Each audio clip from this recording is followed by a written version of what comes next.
Good morning and welcome back to the channel. I didn't mean to say good morning because you could be watching this at any time. I'd like to say thank you to the people that subscribed over the past week. I appreciate you. And for the people that are new to the channel, I am here to help you become a better steward of God's resources. What if you were to die tonight? I know that seems a little morbid, but that's what we're going to be getting into in regards to saving. Proverbs 30 verse 8 through 9. First, help me never to tell a lie. Second, give me neither poverty nor riches. Give me just enough to satisfy my needs. For if I grow rich, I may deny you and say, who is the Lord? And if I am too poor, I may steal and thus insult God's holy name. I read that because I believe there's like a middle, there's a balance. I believe there's a balance all throughout this life. You know, God is just and fair. He is loving and he is a ruler. You know, there's balance between two, this and that. In this world, I believe we get too caught up with saving. And I believe saving isn't done to become rich. It is done to help us for future things that we can anticipate. You know, car breaking down, if you want to go on vacation, small things, short-term things. I believe that's the purpose of saving, is not to just save and save and save and save and save and save until the day that we die, because we could die at any point in time. We don't know the day or the hour when it's our time to go. Only God knows that. 1 Timothy 6 and 7. Yet true godliness and contentment is itself great wealth.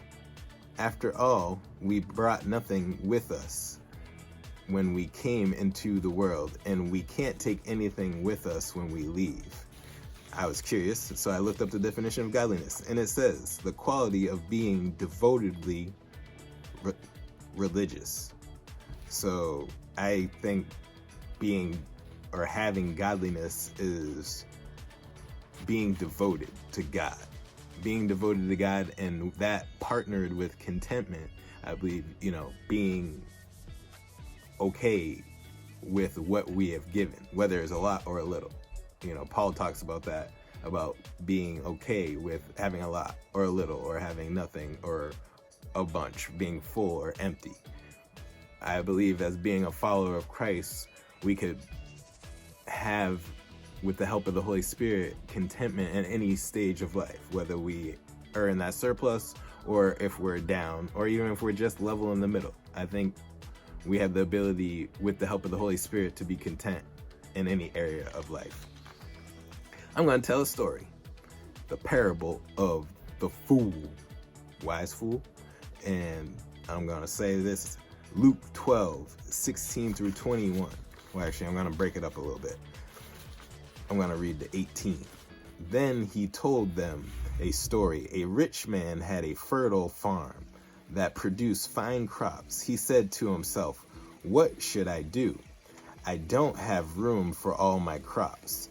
Then he said, I know, I'll tear down my barns and build bigger ones. Then I'll have room enough to store all my wheat and other goods. Now, that's like that mindset that I was talking about, of saving just to save and continue to save. This gentleman in this story had plenty, and he wasn't satisfied with that plenty, so he didn't want it to go to waste. So he wanted to build bigger barns to hold more. I believe a situation like that is a time that we could give. Okay, we have more than enough. Okay, well, let's give to someone that doesn't have as much, or whatever God calls you to do. But I think once we have what we need, and I'm sure God will tell us in his heart, in our heart, what is enough, there's not that need. We don't have that need. We have that contentment. We don't have to be greedy. So it goes on from there, starting at verse 19.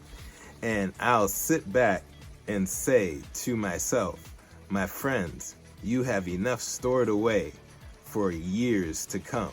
Now take it easy. Eat, drink, and be merry. But God said to him, you fool, you will die this very night. then who will get everything you worked hard for?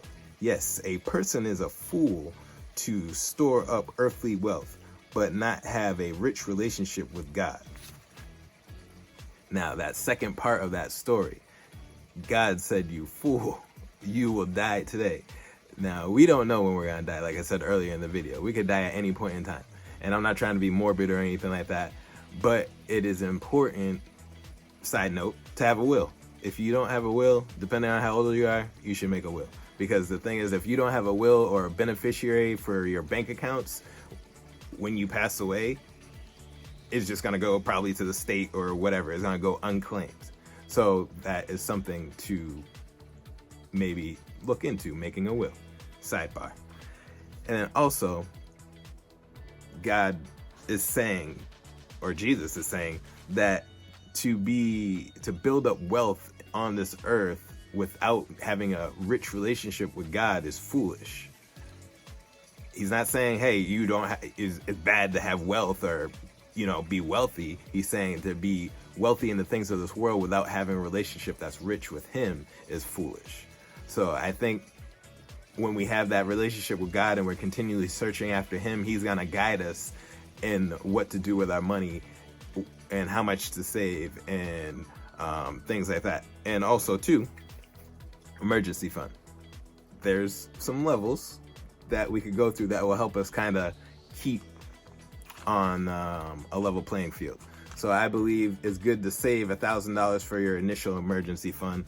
Then you go and you pay off your debt. And then from then on, after your debt is paid, then you could go and continue to save 3 to 6 months of expenses. What that is like your necessities. If you have a mortgage, your utilities, put food on the table, things that are necessity. You know what I mean? You could put some money away for if you know how much money you spend on gas to get to work or whatever. But, usually in an emergency, it might be you losing your job or something. So you might not need that. So, in case of emergency, that's the purpose of emergency fund. If you lose your job or someone gets sick in your family or something like, you have like a really big bill or you get in, a car accident or something like that. And there's a really big money that you have to put up front for the claim. Those are emergencies, not like, my car broke down, unless it's like completely like big money broken. But going to savings, those are the things that you save for. Vacation, car breaking down. Pardon the interruption, but it is December. And you know what comes in December? Christmas. So one thing that you could put into your savings every single month until you get to a lump sum, gifts. And then that's a way to be less stressful. Once upon a time, I heard Christmas doesn't move dates. So you could plan for it. Things like that. That's what we save for. So we put away a little bit so that way over the course of the year, as things break down and things, we could pay for those, and it's not going to put us in a stressful situation. And I believe what God says in the word about we shouldn't be anxious or worry about things. And I believe that by having savings, that gives us a little bit less things to be anxious about, such as, okay, my car broke. Okay, I could pull from my savings to do that I've been saving throughout the months.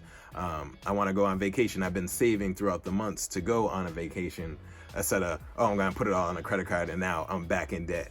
We're trying to get out of debt and stay out of debt. We're not trying to get out of debt and then quickly go back in.